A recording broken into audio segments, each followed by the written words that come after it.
இன்றைக்கி காலிஃப்ளவர் வறுவல் செய்ய போகிறோம். அது வந்து சின்ன சின்ன பீஸாக எடுத்து உப்பு தண்ணியில் வெந்நீரில் ஊற்றி போட்டு பாயில் பண்ணி நல்லா இது பண்ணி வச்சுருக்கேன், வடிகட்டி வச்சுருக்கேன். தாளிக்கிறதுக்கு சோம்பும் கருவேப்பிலையும் எடுத்து வச்சுருக்கேன். அப்புறம் வெங்காயம், தக்காளி, இஞ்சி, பூண்டு, மிளகாத்தூள், தனியாத்தூள், இது மிளகுத்தூள். இதுதான் இன்றைக்கி இது காலிஃப்ளவருக்கு தேவையான பொருட்கள். இப்போ தாளிக்கிறதுக்கு கொஞ்சம் எண்ணெய்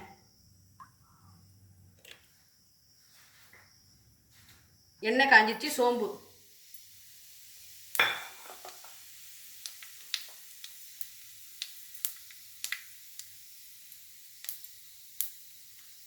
சோம்பு பொரிஞ்சிச்சு. கருவேப்பிலை,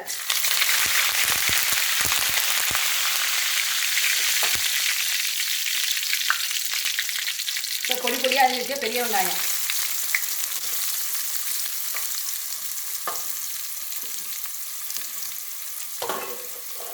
இதை நல்லா வதக்கணும்.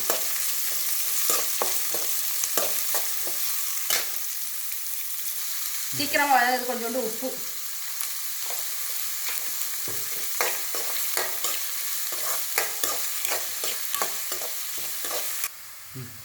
வெங்காயம் வதங்கிடுச்சு. இந்த அளவுக்கு வதங்கினா போதும். இஞ்சி பூண்டு நசுக்கி வச்சுருக்கேன், அதையும் இதில் பச்சை வாசனை போக நல்லா வதக்கணும்.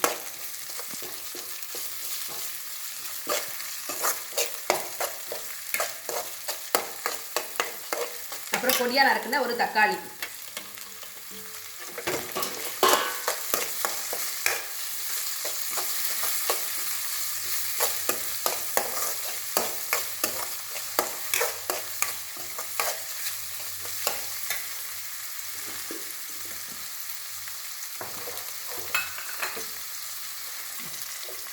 இப்போ தீயை குறைச்சி வச்சுட்டு இது தேவையான காரத்துக்கு தேவையான மிளகாத்தூள்,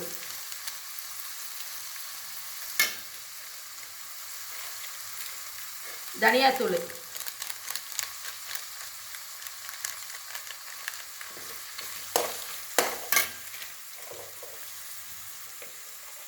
கொஞ்சம் மஞ்சத்தூள்,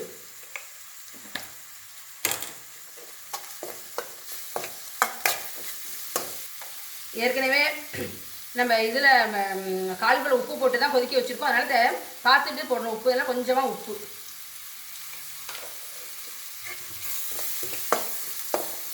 இந்த மசாலாலாம் கறியிடாமல் கொஞ்சோண்டு தண்ணி,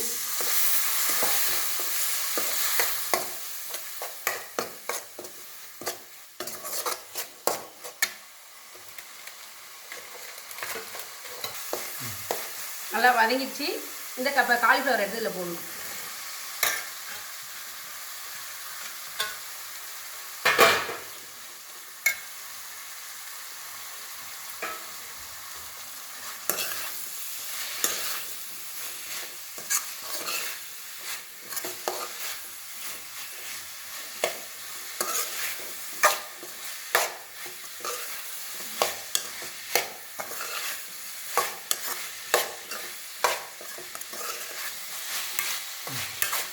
இப்போ சிம்மில் வச்சு ஒரு 5 நிமிஷம் மூடி வைப்போம், ட்ரை ஆகட்டும்.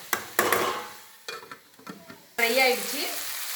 இப்போ கொஞ்சோண்டு ஜீனி இந்த டேஸ்ட் எடுத்து கொடுக்கறதுக்காக,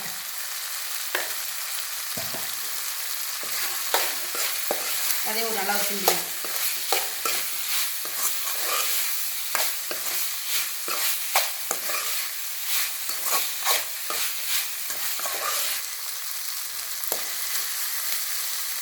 கொஞ்சமாக மிளகுத்தூள்,